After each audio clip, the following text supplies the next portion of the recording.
Saint Euphrates girls high school and কলেজে online ক্লাসে সবাইকে স্বাগত। আমি তোমাদের সাথে আছি।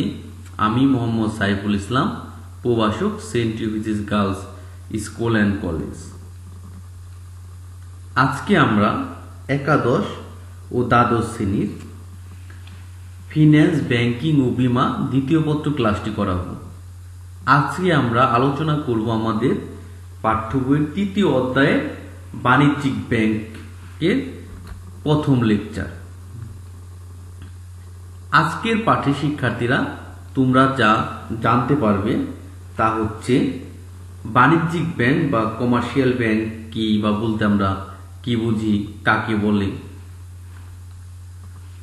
বাণিজ্যিক ব্যাংক সম্পর্কে ধারণা, কনসেপ্ট অফ কমার্শিয়াল ব্যাংক এবং বাণিজ্যিক ব্যাংকের বৈশিষ্ট্য, এই বিষয়গুলো নিয়ে আজকের ক্লাসে তোমাদের সাথে আমি আলোচনা করব। প্রথমে আসা যাক বাণিজ্যিক ব্যাংক বা কমার্শিয়াল ব্যাংক। এখন কমার্শিয়ালের বাংলা হচ্ছে বাণিজ্য, এবং ব্যাংক তো আমরা জানি ব্যাংক শব্দের অর্থ হচ্ছে, এটা বাংলায় প্রচুর ব্যবহৃত ইংরেজি সেই ব্যাংক শব্দটি। এখন এর বিভিন্নভাবে বিভিন্ন ব্যক্তিবর্গ এর সংজ্ঞায়িত করেছেন, এবং যে বর্তমানে যে ব্যাংকিং ব্যবসা বা ব্যাংকিং জগতে যেটা হচ্ছে মধ্যমণি, সেটাই হচ্ছে কিন্তু আমাদের কি ব্যাংক, বাণিজ্যিক ব্যাংক। প্রথমে আসা যাক বাণিজ্যিক ব্যাংকের মধ্য দিয়েই ব্যাংক ব্যবস্থার উৎপত্তি। আমরা যদি ব্যাংকের ইতিহাস পর্যালোচনা করে দেখি, তাহলে যে ব্যাংক ব্যবস্থার যে প্রথম শুরু লগ্ন থেকেই যে মহাজন বা ব্যবসা শ্রেণীর মানুষরা যেভাবে ব্যবসা শুরু করত, তার গোড়াবর্তন ঘটে যে মধ্যযুগে যে ব্যাংকে, সেটা হচ্ছে কি ব্যাংক, বাণিজ্যিক ব্যাংক। বাণিজ্যিক ব্যাংক দেশের অর্থবাজারের মধ্যমণি ভূমিকা পালন করে। আমাদের দেশে যে ব্যবসা বাণিজ্য বা অর্থবাজারের যে ব্যাংকটা সবচেয়ে গুরুত্বপূর্ণ ভূমিকা পালন করে, সেটা হচ্ছে আমাদের কি ব্যাংক, বাণিজ্যিক ব্যাংক। বাণিজ্যিক ব্যাংকে ব্যাংক ব্যবস্থার জননী বলা হয়। বাণিজ্যিক ব্যাংক কাকে বলে? মুনাফা অর্জনের উদ্দেশ্যে যে ব্যাংক আমানত সংগ্রহ, ঋণ দান ও গ্রাহককে বিভিন্ন ব্যাংকিং সেবা সুবিধা প্রদান করে তাকে বাণিজ্যিক ব্যাংক বলে। এটা আমাদের মনে রাখতে হবে স্পষ্টভাবে, মুনাফা অর্জনের উদ্দেশ্যে, বাণিজ্যিক প্রধান উদ্দেশ্য থাকবে কি, মুনাফা অর্জন করা, এবং সে ব্যাংক আমানত সংগ্রহ করে, বিভিন্ন গ্রাহকদের মাধ্যমে, ব্যাংক হিসাবের মাধ্যমে সে আমানত সংগ্রহ করবে, এবং সে আমানত সে গ্রাহককে ঋণ দান করবে, এবং গ্রাহকদের বিভিন্ন ব্যাংকিং সেবা সুবিধা প্রদান করে থাকে। যেমন ব্যাংকে আমরা বিভিন্ন debit card, credit card, ATM card, তারপর আমরা ঋণ দেই, প্রত্যয়পত্র দেই, এলসি আমরা যে খুলে থাকি, এই ধরনের অনেক ধরনের কি দিয়ে থাকি, আমাদের সুবিধা দিয়ে থাকি, তাকে কি বলা হয়, বাণিজ্যিক ব্যাংক। এখন হচ্ছে বাণিজ্যিক ব্যাংক সম্পর্কে ধারণা। বাণিজ্যিক ব্যাংক আর্থিক মধ্যস্থ ব্যবসা প্রতিষ্ঠান।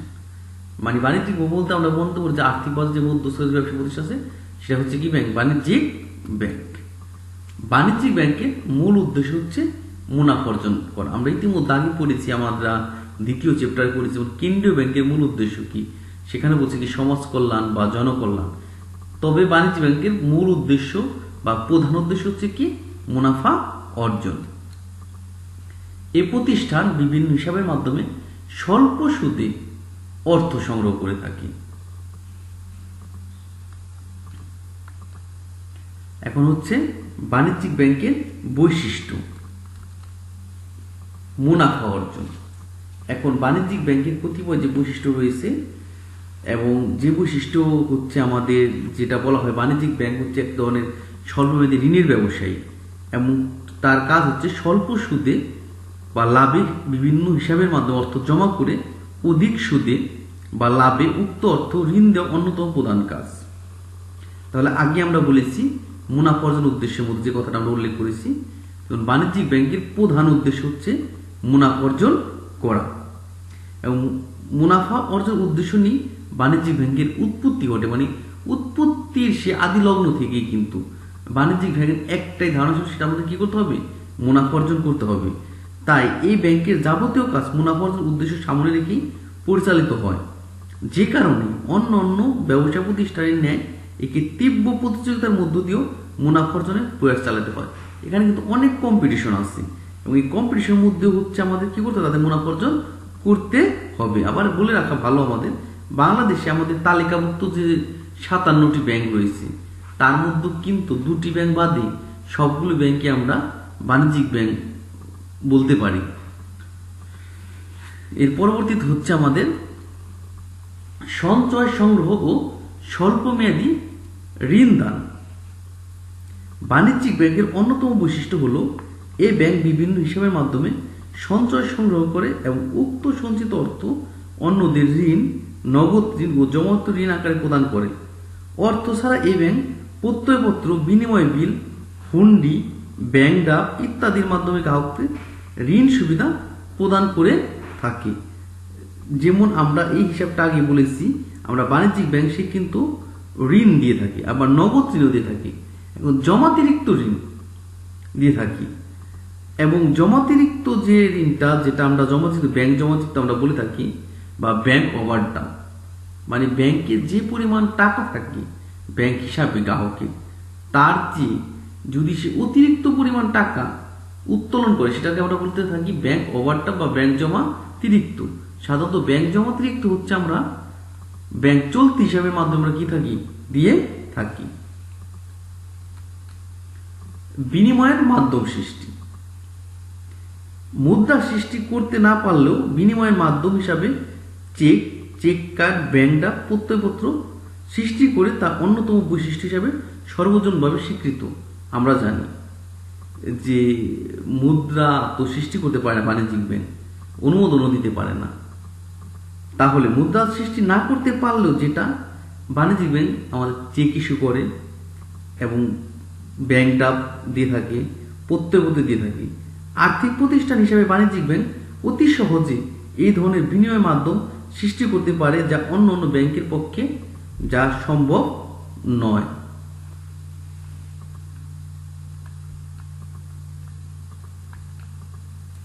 শাখা ব্যাংকিং ব্যবস্থা।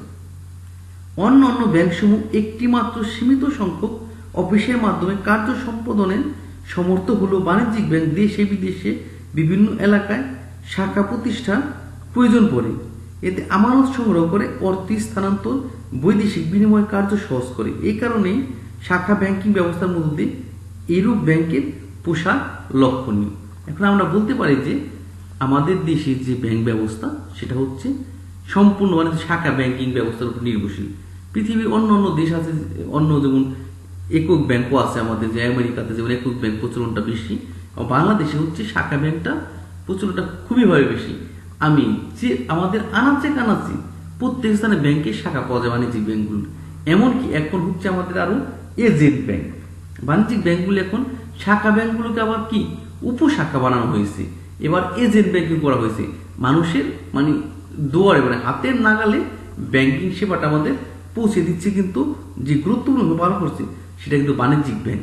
এবং সেই বাণিজ্যিক ব্যাংক ছাড়া কিন্তু অন্য কোনো ব্যাংক এত মানে হাতের নাগালে সেবা দেওয়া কিন্তু সম্ভব নয়। একে আমরা বাড়ি থেকে বেরোলে যে কোনো ছোট ছোট বাজারে হাটে আমরা কি শাখা ব্যাংকিংয়ে উপশাখা কি করতে পাই, বর্তমানে আমরা দেখতে পাই। এরপর হচ্ছে তালিকাভুক্ত ব্যাংক। দেশের বিদ্যমান ব্যাংকিং আইনের আওতা এবং কেন্দ্রীয় ব্যাংকের অনুমতি সাপেক্ষ বাণিজ্যিক ব্যাংক গঠিত হয়। এখন অবশ্যই কিন্তু বাণিজ্যিক ব্যাংক যদি আমরা হতে হয় তাহলে আমাদের কেন্দ্রীয় ব্যাংকের অনুমতি থাকতে হবে, এবং সেটা এক ধরনের কি ব্যাংক, তালিকাভুক্ত ব্যাংক। এই ব্যাংকের নিজস্ব প্রয়োজনীয় কেন্দ্রীয় ব্যাংকের যাবতীয় শর্ত মেনে নিয়ে এই সদস্য ব্যাংকের তালিকায় নিজের নাম অন্তর্ভুক্ত হয়। এখন কেন্দ্রীয় ব্যাংক প্রচলিত নিয়ম অনুসারে যে শর্তগুলি দিবে সেই সমস্ত শর্ত বাণিজ্যিকগুলোর অবশ্যই মেনে নিতে হবে। বাংলাদেশে প্রায় সব বাণিজ্যিক ব্যাংকই তালিকাভুক্ত। বাংলাদেশে যতগুলি ব্যাংক রয়েছে সবগুলি হচ্ছে বর্তমানে আমাদের কি ব্যাংক, তালিকাভুক্ত ব্যাংক। সেবা ধর্মী প্রতিষ্ঠান। আমরা প্রথমে তো বলেছি আমরা কি মুনাফা অর্জন করা হচ্ছে বাণিজ্যিক ব্যাংকের প্রধান উদ্দেশ্য। তবে মুনাফা অর্জন এই ব্যাংকের প্রধান উদ্দেশ্য হলো গ্রাহকদের বিভিন্নমুখী সেবা দান ও ব্যাংকের অন্যতম উদ্দেশ্য হিসেবে গণ্য করা হয়। কারণ আমি শুধু মুনাফা অর্জন করব এটাই কিন্তু না, আমরা গ্রাহককে দিতে থাকবো, সেবাও দিয়ে থাকবো। বর্তমান প্রতিযোগিতামূলক অর্থনীতিতে যে ব্যাংক যত বেশি গ্রাহকদের সেবা দানে সক্ষম, সে ব্যাংক তত বেশি জনগণের আস্থা অর্জন করতে পারে। তাই আধুনিক বাণিজ্যিক ব্যাংক সর্বদা অধিক সেবা প্রদানে তৎপর থাকে। এখন আমাদের যে ব্যাংক ব্যবস্থা রয়েছে, সে ব্যাংকের ব্যবস্থা যে গ্রাহকরা কোন ব্যাংকে বেশি যাবে বা তাদের কাছে জনপ্রিয়টা কোন ব্যাংক, এবং যে ব্যাংক হচ্ছে সেবাটা সবচেয়ে ভালো এবং সবচেয়ে উত্তম এবং আধুনিক সেবা দিয়ে থাকে, বর্তমান হচ্ছে আধুনিক ব্যাংকিং এর জগৎ, সেই ব্যাংকটাই হচ্ছে মানুষের কাছে কিন্তু অধিক জনপ্রিয় হয়ে পড়ে। এবং আধুনিক বাণিজ্যিক ব্যাংক সর্বদা অধিক সেবা দিয়ে থাকে, এটাই কিন্তু তাদের লক্ষ্য। পরিশেষে বলতে পারি আমরা, বাণিজ্যিক ব্যাংকের এমন কিছু বৈশিষ্ট্য বিদ্যমান যা একে অন্যের যে কোনো ব্যাংক থেকে পৃথক রূপ মর্যাদা প্রদান করে। এইরূপ ব্যাংক ব্যবসায়ের মধ্য দিয়ে আধুনিক ব্যাংক ব্যবস্থা জন্ম হলো। বর্তমান অবাধি ব্যাংক বলতে সাধারণত এই প্রতিষ্ঠানকে বোঝানো হয়ে থাকে। তাহলে আজকের মতো সবাইকে ধন্যবাদ। সবাই বাসায় থাকবে, ভালো থাকবে, সুস্থ থাকবে।